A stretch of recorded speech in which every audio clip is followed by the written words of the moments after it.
Hi friends. இன்றைக்கி நம்ம என்ன சட்டத்தை பற்றி பார்க்க போகிறோம் அப்படின்னு பார்த்தோம்னா, இந்திய அரசியல் அமைப்பு சட்டம், தி கான்ஸ்டியூஷன் ஆஃப் இந்தியா. இதில் இந்திய அரசியல் அமைப்பு சட்டம் எதுக்கு, அதனுடைய வரலாறு மாற்றம் தான் பார்க்க போகிறோம்.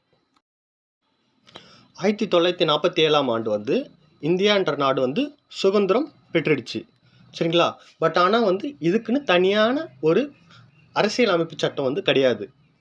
இது வந்து எப்போ வந்து கொண்டு வந்தாங்கன்னு சொன்னோம், 1949 வந்து அடாப்ட் பண்ணாங்க. 50 தான் வந்து அது நடைமுறைக்கு வந்துச்சுன்னு சொல்லிட்டோம், சரிங்களா? இதுக்கு முன்னாடி எந்த சட்டமும் கிடையாதா அப்படின்னு பார்த்தோம் அப்படின்னா, கண்டிப்பாக இருந்தது.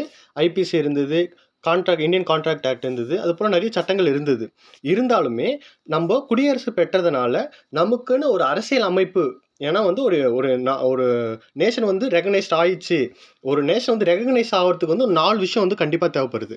ஒன்று பாப்புலேஷன் இருக்கணும், 2வது டெரிட்டரி இருக்கணும், 3வது கவர்மெண்ட் இருக்கணும், 4வது சாவர்னிட்டி இருக்கணும். நம்மக்கிட்ட வந்து பாப்புலேஷன் இருக்குது, டெரிட்டரி இருக்குது, கவர்மெண்ட் வந்து உருவாக்க போடுறாங்க. பட் சாவர்னிட்டின்னா என்னது அப்படின்னு பார்த்தோன்னா, ஒரு நாடு தனது அரசை செலுத்துவதற்கான கை கொண்டுள்ள அதிகாரம், ஓகேவா?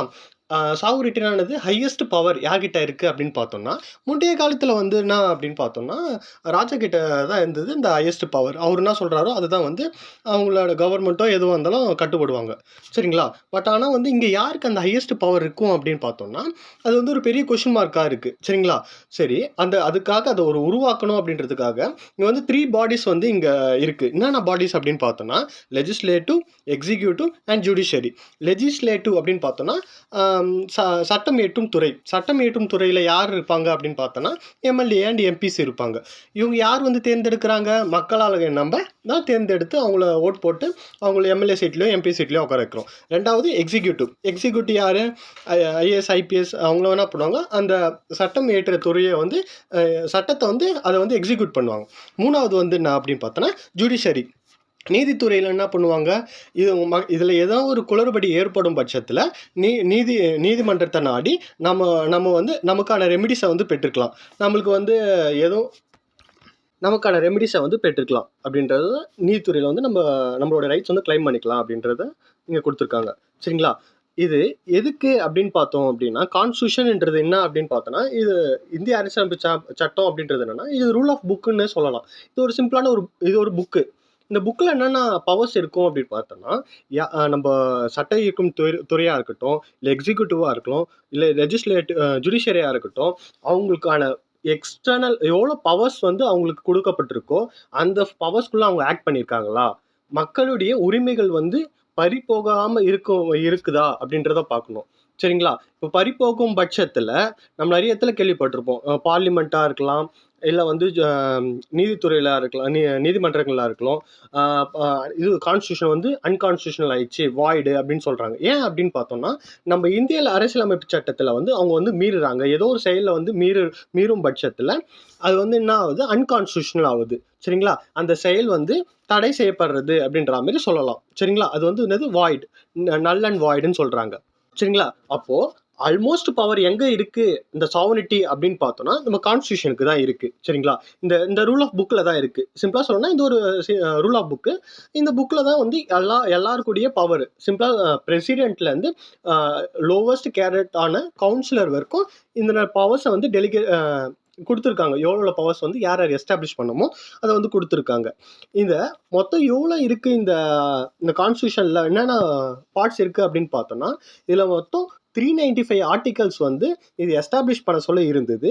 பட் நவ் வந்து இது என்னென்னா 465 ஆர்டிகல்ஸ்க்கும் மேலே வந்து இதில் வந்து அமெண்ட்மெண்ட் பண்ணியிருக்காங்க. நெக்ஸ்ட் வந்துன்னா இதில் வந்து 22 பார்ட்ஸ் வந்து எஸ்டாப்ளிஷ் பண்ண சொல்ல இருந்தது.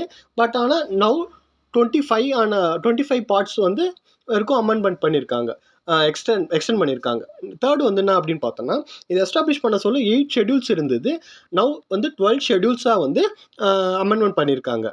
ஸோ எல்லா மக்களுமே வந்து நமக்கான எவ்வளோ உரிமைகள் இருக்குது, எந்தெந்த அளவுக்கு கடமைகளும் இருக்குன்றதை பற்றி கண்டிப்பாக தெரிஞ்சுக்கணும். நான் பின்வரும் பதிவுகளில் வந்து ஒன்று ஒன்றா பதிவு பண்ணுறேன். இதனுடைய வரலாறு அப்படின்னு பார்க்க போனால், 1946ஆம் ஆண்டு டிசம்பர் 9ஆம் தேதி வந்து ஒரு குழு ஒன்று அமைச்சாங்க. இப்போ அதில் யார் வந்து தலைமை வகித்தது அப்படின்னு பார்த்தோம் அப்படின்னா, சச்சினானந்த சின்ஹான்றவர் தான் வந்து தலைமை வகித்தார், சரிங்களா?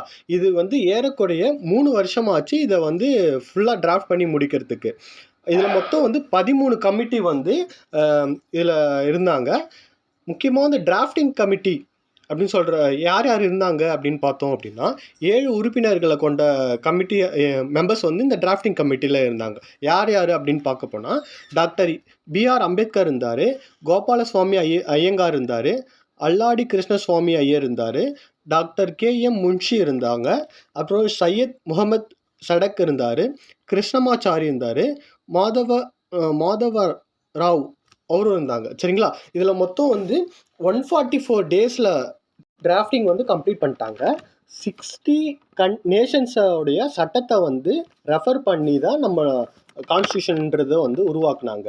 அதனால வந்து இது வந்து ஒரு லென்த்தியஸ்ட் கான்ஸ்டியூஷனாக வந்து இருக்குது. நம்ம வேர்ல்டுலேயே வந்து லென்த்தியஸ்ட் கான்ஸ்டியூஷன் எது அப்படின்னு பார்த்தீங்கன்னா இந்தியன் கான்ஸ்டியூஷன் தான். 1946 தான் இது வந்து ஸ்டார்ட் பண்ணாங்களா அப்படின்னு பார்த்தோம் அப்படின்னா அது கிடையாது.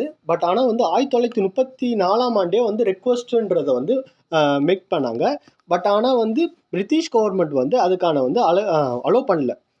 ஃபர்தராக வந்து அவங்க வந்து ரெக்வஸ்ட் பண்ணாங்க, யாரும் பிரிட்டிஷ் வந்து ரெக்வஸ்ட் பண்ணாங்க 1940 ஆகஸ்ட் சலுகைன்னு. பட் ஆனால் வந்து அவங்க ஒரு கண்டிஷன்ஸ் வச்சாங்க. என்ன கண்டிஷன்ஸ் அப்படின்னு பார்த்தோம் அப்படின்னா, நம்மளுடைய சோல்ஜர்ஸ் வந்து நம்ம செகண்ட் வேர்ல்டு வார் நடந்துட்டு இருக்க டைம் லைன் பிட்வீனில் அவங்க வந்து என்ன பண்ணாங்க, நம்ம தலைவர்கள்கிட்ட ரெக்வஸ்ட் பண்ணி உங்களோட சோல்ஜர்ஸ்லாம் வந்து எனக்கு அனுப்பணும் அப்படின்றத கேட்டாங்க செகண்ட் வேர்ல்டு வாருக்காக. அப்போ வந்து நீங்கள் வந்து கான்ஸ்டியூஷனை மேக் பண்ணிக்கலாம் அப்படின்ற மாதிரி சொன்னாங்க. பட் நம்ம தலைவர்கள் வந்து அதை வந்து என்ன பண்ணிட்டாங்க, எங்களுக்கு அப்படி தேவையில்லை அப்படின்றதுக்கு ரெக்வஸ்ட்டை வந்து என்ன பண்ணிட்டாங்க, வேணான்றதை தடுத்துறாங்க. சரிங்களா? இது வந்து ஜென்ரலாக சொல்லியிருக்கேன். பட் ஆனால் வந்து பின்வரும் பதிவுகளில் வந்து ஒரு ஆர்டிக்கலாக பேஸ் பண்ணி அதனுடைய முக்கியத்துவத்தை வந்து நம்மளுடைய உரிமைகளை என்ன கடமைகளை பற்றி வந்து தெரிஞ்சுப்போம். சரிங்களா?